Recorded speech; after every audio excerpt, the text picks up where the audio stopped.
यूं ही नहीं मैं बन जाता हूं। कुदरत के कोने कोने से खूबियां खोज लाता हूं। गुणवत्ता की गहराइयों का गोताखोर हूं मैं। यूं ही नहीं मैं रजनीगंधा बन जाता हूं। औरंगजेब का गुणगान करने वालों के चेहरे धीरे धीरे अब सामने आ रहे हैं। मशहूर शायर हुआ करते थे एक भाई साहब, मुनव्वर राणा। उनके बेटे तबरेज राणा भी औरंगजेब को बचाने निकल गए। तबरेज राणा ने कहा कि औरंगजेब ने 48 साल तक हुकूमत की थी। अगर वो आतंकी होता तो हिंदुओं और मंदिरों का नामो निशान मिट गया होता। औरंगजेब जो चाहता वो कर सकता था। सुनिए तबरेज राणा का लॉजिक। 48 साल हुकूमत की है औरंगजेब ने। 48 साल में अगर वो हमारे हिंदू भाइयों का कत्लेआम करता तो कितने कर लेता। रह जाते हमारे हिंदू भाई। अगर वो खुदा न करे हमारे मंदिर शहीद करता तो क्या हमारे मंदिर बचते? 48 साल में यहां 10 साल की हुकूमत नहीं है, कितनी जगह बुलडोजर चल गया। उसे 48 साल का वक्त मिला था। तब ना आप थे ना सोशल मीडिया थी। वो जो चाहता कर लेता, नामो निशान मिट जाता। अगर वो इतना आतंकी होता तो। कुछ लोगों के पास एक चीज की बड़ी कमी होती है। वो चीज वैसे तो कॉमन है लेकिन बहुत अनकॉमन है, और वो है कॉमन सेंस। भाई साहब कह रहे हैं कि 48 साल औरंगजेब ने राज किया तो चाहता तो सब हिंदू खत्म हो जाते। अरे हिंदू गाजर मूली थोड़े हैं जो काट के फेंक देता सारों को, और सारों को काट के फेंक देता तो फिर जो बड़ी फौज बनाई वो कहां से लाता, कहां से चलाता? जिन हिंदुओं के बल पर अपना राज चला रहा था, जिन हिंदू सैनिकों के बल पर अपने बाप को कैद कर रहा था, जिन हिंदू सैनिकों के बल पर अपने भाई को काट रहा था, वो सब यहीं तो बनाए उसने। सारे लेके आया था क्या? सबको काट देता, मार देता? थोड़ा तो इस्तेमाल करना होगा बॉस। औरंगजेब प्रेमी ये नैरेटिव फैलाने की कोशिश कर रहे हैं कि भारत की अर्थव्यवस्था औरंगजेब के टाइम पर ही बम थी। ये लोग तो ये भी कह रहे हैं कि औरंगजेब ने अपने बाप को इसलिए कैद किया था कि बाप बड़ा खर्चा करता था, इसलिए उसका खर्चा कम करने के लिए ऐसा कर दिया। हां भाई, ऐसा दिखाया जा रहा है कि जिससे यह लगे कि मुगलों ने ही भारत को चमकाया। उससे पहले तो सब बेकार था। लेकिन आज पाठशाला में आपको दिखाते हैं कि अगल बगल के शासकों के दौरान भारत की अर्थव्यवस्था कैसी रही। नीदरलैंड की यूनिवर्सिटी ऑफ ग्रोनिंगन के प्रोफेसर हैं एंगस मैडिसन, फेमस प्रोफेसर हैं। उन्होंने एक चार्ट तैयार किया जिसके मुताबिक आपको बताता हूं कि किसके शासनकाल में भारत की अर्थव्यवस्था कैसी रही। आपको जरा आज देखना चाहिए। बहुत नौटंकी देख रहा हूं कि औरंगजेब ऐसा, औरंगजेब ऐसा। अगर आप देखिए, कॉलम बनाइए, किस सन में क्या था, उस समय शासक कौन थे। अगर आप देखेंगे उस समय शासक कौन थे, और अगर आपको यह भी बताऊं कि भारत की जीडीपी उस समय क्या होती थी, किसकी तुलना में? दुनिया की जीडीपी की तुलना में। दुनिया की तुलना में अगर आप जीडीपी की तुलना में देखेंगे तो भारत की जीडीपी तब क्या होती थी। तो अगर आप देखेंगे सन 1 से लेकर 1000 तक, इस समय मोटे तौर पर जो राज रहा वो गुप्ता साम्राज्य का रहा। चोल राजा थे, हिंदू चोल राजा, आपको पता ही है, उनके बारे में आपको बताइए ये, और चालुक्य थे। मोटे तौर पर इनका शासन था। इस समय भारत की जीडीपी दुनिया की जीडीपी का 30% हुआ करती थी, 30% इनके राज में। उसके बाद अगर आप देखिएगा सन 1000 से लेकर सन 1500 ईस्वी तक, अगर इसके बीच में आप देखिएगा तो शासक कौन थे भाई? चोल तो थे ही थे, पृथ्वीराज, उनका भी शासन था। इसके अलावा खिलजी भी था कुछ हिस्से में, और विजयनगर का एम्पायर था, विजयनगर। इस दौरान भारत की जीडीपी कितनी रही भाई? इस 1000 से लेकर 1500 ईस्वी तक दुनिया की जीडीपी का 29% यह भारत की जीडीपी होती थी। मोटे तौर पर हिंदू राजाओं का राज था इतने समय तक।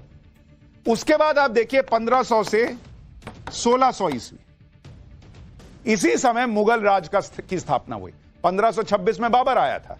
तो अगर आप इसको जोड़ लीजिए मुगल राज से कि भाई 1526 में मुगल राज आ गया था, तो भारत की जीडीपी कहां गई 1526 से लेकर 1600 तक के बीच में?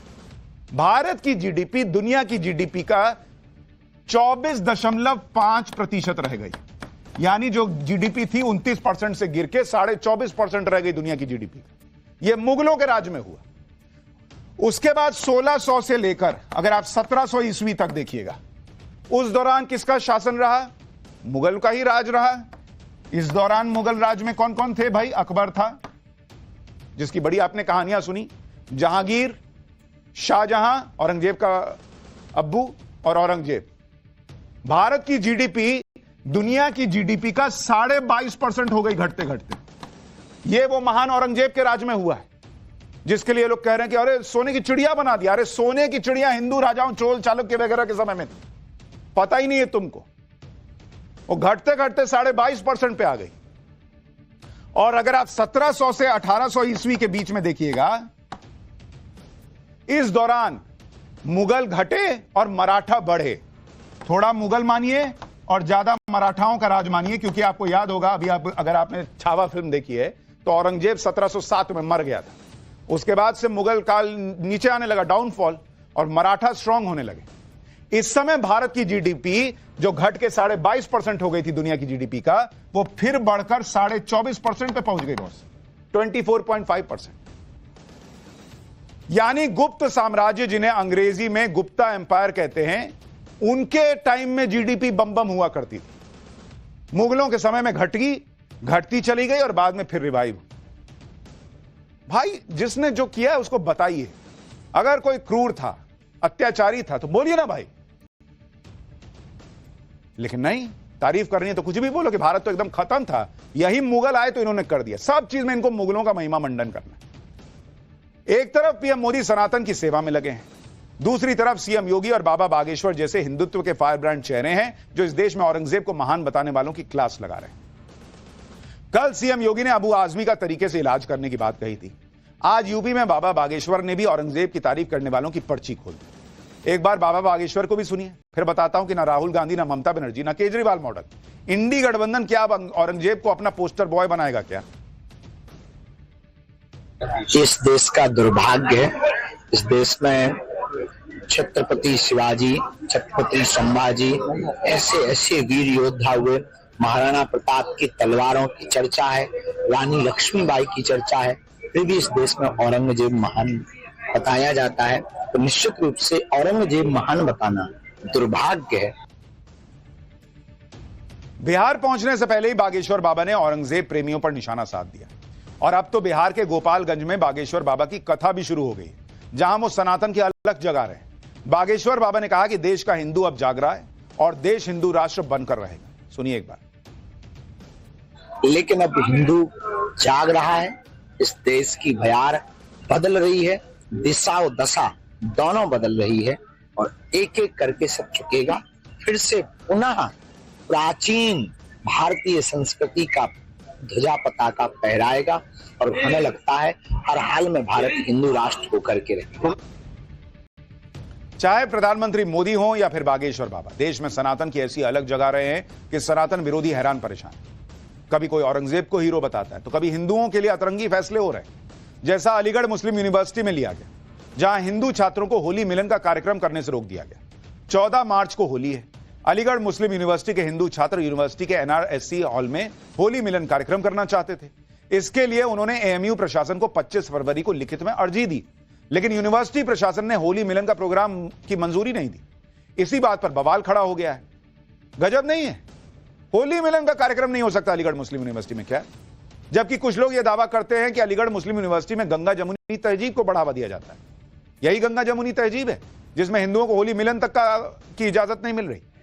इस मुद्दे पर भयंकर बवाल हो रहा है। करणी सेना ने अलीगढ़ मुस्लिम यूनिवर्सिटी के इस फैसले के खिलाफ जोरदार प्रोटेस्ट किया। करणी सेना ने कहा कि अगर एएमयू प्रशासन ने होली मिलन की इजाजत नहीं दी तो 10 मार्च को एएमयू के अंदर छात्रों के साथ होली मनाई जाए।